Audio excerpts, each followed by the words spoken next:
Greetings, beautiful souls, and welcome to your new moon reading. Although this recording was made near a specific new moon, anytime you find this and it resonates with you, that just means that you are in new moon energy. You are interested and ready for a new beginning. You're seeing the change of a particular cycle in your life, whether that's a 30-day cycle, or it could be a year cycle, or even longer.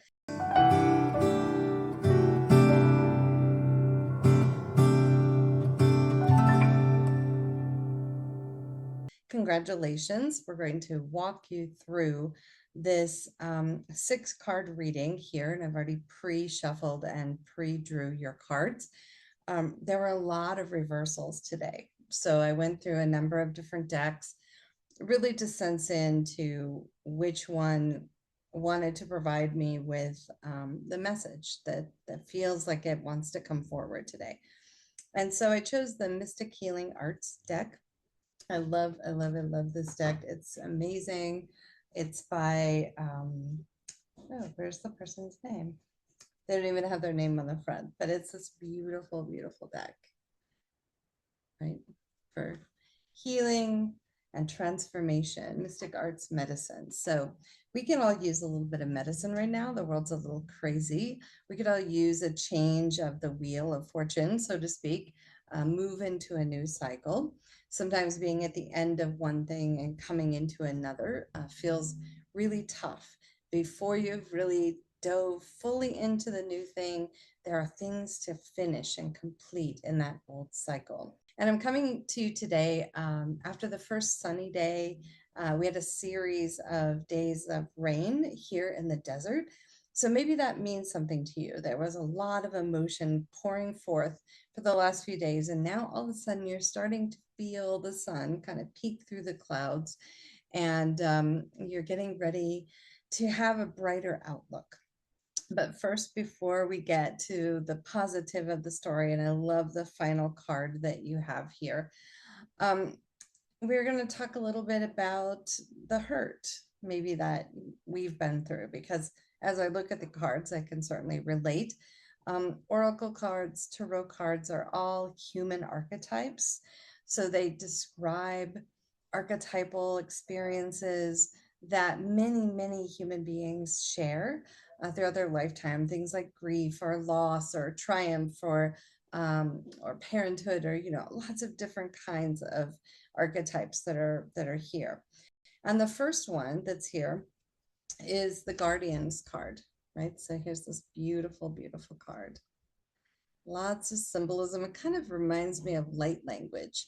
And some people can read light language. I have not attempted to do that, but I think it's really fascinating when you can hear that people can interpret these types of things. But I do take reversals, and actually this card came up in reverse, the Guardian's card. So somewhere in some way in your life, at some time, there was a lack of protection, right? So a guardian is the one who looks around and takes care of things and makes sure that we're okay. And often, for us, this could happen in our childhood or our young adulthood, but even later in life, depending on what you're going through. If you were ill or going through a hard time as an adult, we all need to feel protected, loved, but like we have a sense of safety, a sense of belonging. And this is really where some of the traumas that we're working through, some of the things we're clearing out of our energy system, can really come into play when we feel like we've been abandoned, either by our actual guardians, our physical earthly guardians, or those who are beyond. And everyone has different version of what guardian means to them. For some people, that's God, goddess, universe, source. For other people, it's a plurality. Could be spirit guides, spirit animals, fae, many different versions of this. But when we feel alone in the universe, when we feel alone in our family system, we feel alone in a relationship or in a workplace, this is a universal feeling of, I'm out here on my own, and I'm trying to do the best I can, but I'm struggling right now. And there are a lot of people, particularly after the pandemic, and I think we're just now starting to see the fallout from some of that. I think a lot of people were really struggling and really just trying to decide, like, what do I do with my life? This isn't working. That's not working. The economy's going bad. There's violence in different places, protests, many things going on in the world, lots and lots of energy. And I don't have to tell anyone out there who's an empath or a highly sensitive person about that. You definitely can feel it. Right now, there's a sense, we have the abundance card, and in the upright, this is the white buffalo prophecy that many Native American tribes have brought forth in their stories and their oral traditions. And I believe that recently a white buffalo was actually born. It's sort of a once in a generation rarity. It's an albino animal. And most species have albinism as some portion of that, but it's seen, I guess, as being a sign, a symbol of hope, of peace, of abundance. And abundance, of course, can mean physical, financial resources, assets like a home, a car, those kinds of things. But this card was actually in reverse. So when we feel that we're not protected, we're not safe, then it's very hard for us to receive anything that comes into our life or and I'm not going to say attract, because I'm not much into law of attraction and all of that. I don't believe that we can just manifest anything with our minds, because if that were true, every poor person across the planet would be more abundant, right? Just because I could think about it and I wanted it, I could have it. So I don't believe in that. I believe that we can manifest things that we think about through our actions and through our choices. And sometimes our choices are determined by other people's choices. So sometimes we're the victim of that. We are left out in the cold. We are literally abandoned. We're spiritually abandoned. We're emotionally abandoned, whatever that may be, in whatever context that is for you. There had been a feeling for a very long time that I will never get what I need. Right. And so when we feel like I will never get what I need, it's really heavy. It's heavy on my body. I mean, just my spine hurts when I say those words. So we don't want to affirm that. But sometimes when we're in those situations, it feels very real. It feels like that. It's hard to see the spiritual lesson. It's hard to go, okay, I know this is a learning curve on my spiritual path.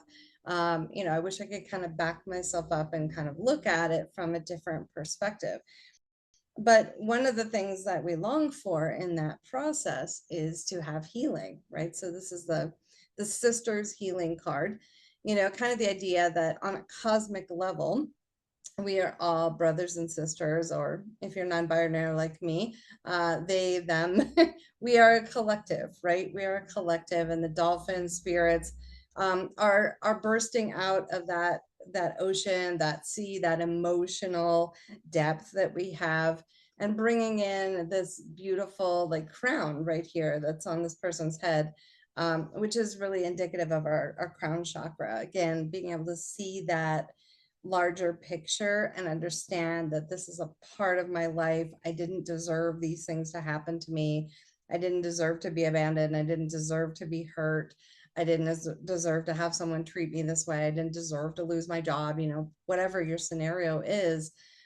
This is about, lifting ourselves up. But once again, there's a lot of reversals in this reading. This came up in reverse. So the healing process is not quite complete. There's still some piece of this that is still on our mind. We're still thinking about it. We still can't let it go. And that's normal. That's human, right? It's like healing doesn't just go and then we're done. And like I was in one state 5 minutes ago, and now boom, I'm somehow magically transformed into like this positive, bubbly person who doesn't feel this anymore. It's a gradual process. We can have breakthroughs. Absolutely. I've had breakthroughs in therapy, during sound healing sessions, in many, many ways, past life regressions. I've had healing moments, but then we have to integrate, right? We have to integrate. Part of that integration really is the next card, which came up in the upright, yay, which is love, right? And this is, for me, the message here is that love begins within. That's really interesting to see how the card is changing, like the background. You notice that? Interesting. Um, love changes things for us. It changes like how we see things, right? Look, if it's back here, I look very different than when it's up here. Very interesting. Very interesting. I really feel like this is about self-love, you know, and everybody talks about self-love. Like, what does that really mean to love yourself? Well, you know, if we want to strive for, say, unconditional love of self, that's probably a lifelong journey. Well, I think for certain it is. It's one of those things where we have to just kind of keep gently catching ourselves when we're being self-harmful with our thoughts, by suppressing our emotions, by saying, well, no, I can never have that, or I couldn't be that, or I couldn't achieve that or do that. And so I think that, you know, this is the process here of really every time we feel still victimized by all of the things that have happened in our life, that we were victims of at the time, then we begin to, and you can feel this in the throat chakra, we begin to close ourselves off. And I've been very guilty of this. I've been like, this happened and that happened, and these were real, and this trauma really hurt me. And then I'm closing myself off to receive in the future or even in the present what's really possible for me. Because I believe firmly, being a person who is moderately trauma informed, that we need to have that hope. We need to have that possibility that we can overcome something that we've been through. I mean, why are you going to do the journey if you don't have a hope that you can overcome it? If you don't have a hope that one day this thing or these series of things, whatever it is, will not weigh so heavily, will not be holding your, you know, holding down your back, weighing down your spine, weighing down your mind, keeping you up at night, all those things. This is a gradual unfolding of self-love, of being gentle with oneself. When you're going through those moments where everything's in reverse and it feels dim and it feels untenable, like I don't know what the path forward is, you know. And so it's really important then that we begin speaking to ourselves in our minds, and through our actions taking care of ourselves, whether that's eating healthy food or you know, having something that brings you joy and fun, because we're supposed to have joy and fun, right? We're really supposed to be in that place of being able to play a little bit. And we get so serious in our modern world and so productive and so like on it that we don't just take time to breathe. You know, he's like very, there's no breath here. So love is coming in. You start to see it forming. You start to feel that nurturing cocoon that you're creating for self, right? That maybe you didn't receive in one or more contexts in your life. You hope that you would. And so there's a little bit of disillusionment here in the eyes. There's a little bit of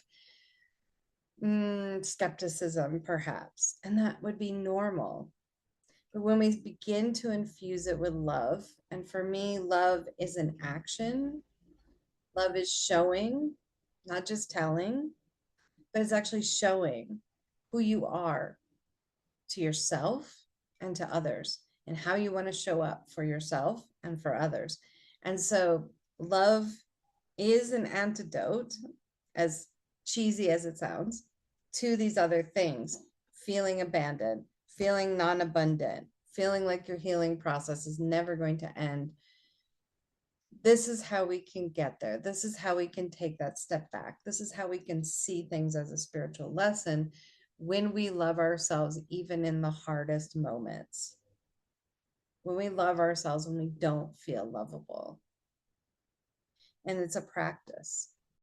It's a practice of gratitude.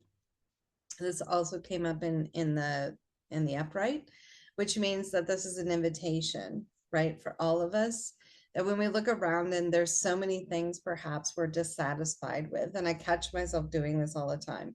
I'm like, this is wrong in my life, and this, and I'd rather have this, and I want this. That's a function of kind of our modern gimme, gimme, gimme society. And it's really not a spiritual truth, because what we want to receive are the things that are meant for us. And the things that are meant for us are already coming in. Many times they're already surrounding us, right? So you see this person here and their eyes are closed. It's like they can't really see all the abundance they have, right? And the tree is kind of like dead looking, or it looks like it's in the winter, which kind of takes us back to this abundance card in reverse, right? It's like, there's this beautiful miracle starting to unfold in your life, starting to change. That wheel of fortune is spinning, and now you're moving forward and you're cultivating self-love and self-patience and self-compassion, because you're a human having a very human journey, which doesn't look perfect. And we're doing the best we damn well can. And for that, we are then grateful. For that, we begin to open our eyes and to see what is around us. Look at all of this beauty around here. The mountains, the valleys. There's so much. Even the ears are sort of like covered over with these sort of bear claws. Right there, these bear claws kind of covering over the ear. So we can't hear anything that's good. We can't see anything that's good. It just feels desolate at our crown chakra. We talked about that before. Here's the Sisters Healing card. Here's the crown chakra. We're just saying this is the place where we need to do the work. This is a place where we need to begin to work on connecting with our higher self. Right? Our higher self is in the tradition, the metaphysical mystery school tradition that I went to. Our higher self is a point 2 or 3 feet above the top of your head, just outside of your auric field. So everyone has an energy field, and right outside of that field is a point of energy. It's sort of a focal point, a directional point, if you will. And it's called the higher self point of spiritual knowing. And that connects with whatever you believe is higher, larger, more expansive than yourself, whether it's, universal consciousness or Allah or whatever it is that you're choosing, right? It's up there. And so, this gratitude that we have, this connection with Source, this gratitude for getting the opportunity to be here in a physical body, to have these experiences, to eat this wonderful food, to converse with another human. I listened to music right before I got onto this reading. Wow, I love music. Isn't it remarkable that someone makes music and puts it on YouTube so that I can enjoy it? When we're finding like the smallest things, we're giving ourselves a pat on the back going, good job, Bevin. You did better at this thing this time than we have before. You responded better. You made a better choice. You made a better decision. You're learning, you're growing, you're experimenting. It's okay. We begin to nurture ourselves. We begin to feel grateful for even the smallest things. My beautiful plants. I thought my aloe was going to die a few weeks ago, and it's coming back and it's looking beautiful. And I just needed to put it in the right environment. The place I had before had too much sun. So this is when we start to recognize how important these environments are, right? Is our environments nourishing to us, or are they draining of our energy? Environments mean the home you live in, the city or the town or the region you live in, the people you surround yourself with, the kind of work that you do. All of these things are our environments. And we are very sensitive to those environments. And so it matters. And I love this final card because, we really want to know, okay, what is the end game for this? And, I don't know that there's an end game. If we are functionally energy that just gets transformed, then we'll just move on from this form and we'll move into a different one. I'm interested to see what happens to my soul and my spirit and where I go next in this crazy evolution. But what I really hope I do, and what I hope you get back to as well, is this card here in the upright. Innocence, baby. Look at it. It's so beautiful. Isn't that amazing? Wow. I mean, to go from this energy to this energy, massive, massive transformation that you're going through. And I mean, the reclamation of our innocence, the time when we had hope, the time when we knew how to play, the time when we had joy, the time when we believed in things that we couldn't see, smell, taste, or touch. We had our imaginations, right? This is about reclaiming anything that is keeping you from feeling this way more and more often. I'm not going to say every moment of every day because we're having a human experience. And, sometimes it's going to be not great. We all go through things that aren't great. But overall, we want to start to get back to this because when we feel really jaded, you can see the difference in energy even between the love that we're starting to cultivate for ourselves and the sheer joy of where we're going. So then you begin to ask yourself, what do I already have that's starting to bring me this kind of feeling? Because chances are there is a part of you that is reaching out for this, that is trying to bring back some of this, the time when you just didn't know so many horrible things about what humankind is capable of, and the times when someone hurt you and even when you treated them well. We want to be free of those times, free of the sarcasm and the skepticism and the always being vigilant and the always being guarded kind of energy. And I'm not suggesting you don't have boundaries. I'm suggesting, how do we start to see the world in a different way? How do we start to see it in a way of possibility rather than a way of despair, for example?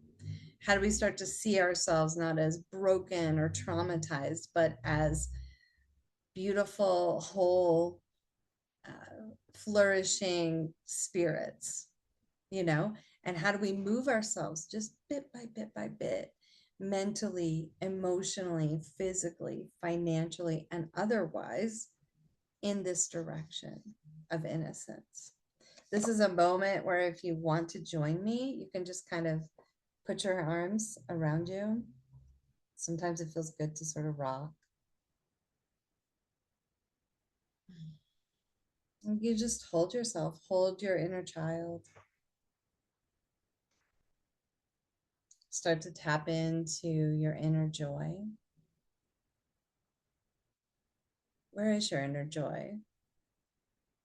Are they right there at front, ready to come forward, ready to have a good time? Or is it a little bit harder to find them inside there? Just noticing what's coming forward for you. You are not alone. You are not abandoned. There are many things in life that are abundance for us as souls and spirits. It's time. It's time for us to recognize that. Pardon me, I'm still having this throat thing. Thank you, Spirit. Can you tell me more about this throat thing? What is creating this? What message wants to come through here?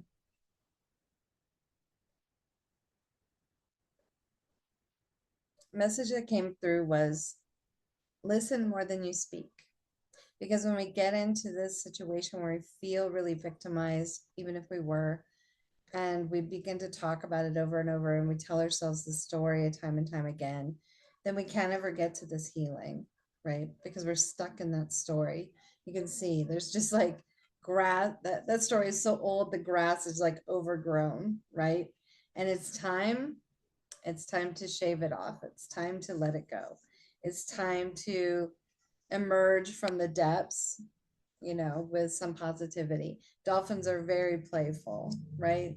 They're full of love. They're full of gratitude. They jump for joy out of the water, literally. So this dolphin spirit can be an important message for you as well if you were here. So we have, let's see, we have a buffalo, we have the dolphin spirit. I'm trying to see if there's any other animals present here. I think that's about it. Those are the two that we had in this reading. I just want you to know that the transformation is happening. Whether you believe it is or not, just know that you are moving forward. And the more that you can love on yourself and say positive things to yourself, or say at least neutral things to yourself, if it's a place that you can start, the more that you can find love and gratitude, the more this is going to shift and change for you, and you'll regain your innocence. You will have a sense of innocence combined with the worldly wisdom of your lived experiences. So you don't have to just go, I'm going to pretend like all that didn't happen. We're not going to pretend like it didn't happen. We're going to embrace as best we can that it happened. We're going to accept it. We're going to work on the healing from it. We're going to address all the feelings that come up around it. And then we are going to regain some of our innocence so there's a balance point, right? Because when we get into that skeptic, that wounded part of self, and we can't find that joy and play and innocence, the life looks really dark. And if we feel really alone.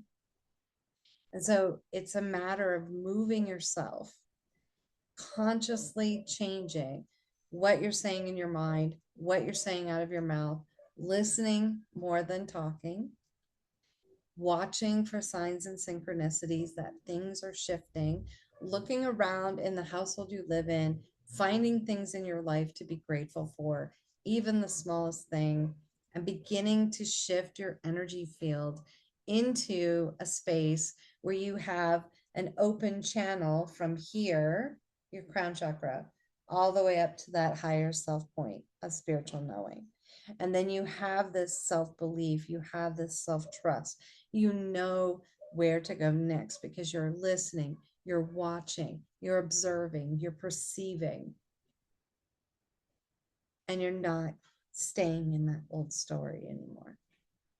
Thank you so much, my friends, for being here. Please like and subscribe to my YouTube channel, the Down to Earth Mystery School. If you love this kind of content, I put these out on a regular basis. And I will see you soon. I look forward to it. And please comment to me, what's going on with you? What is this transformation? What are you starting to notice as you love on yourself more? What are you grateful for? Let's talk about it. Let's get it going. I'll see you soon, my friends. Namaste.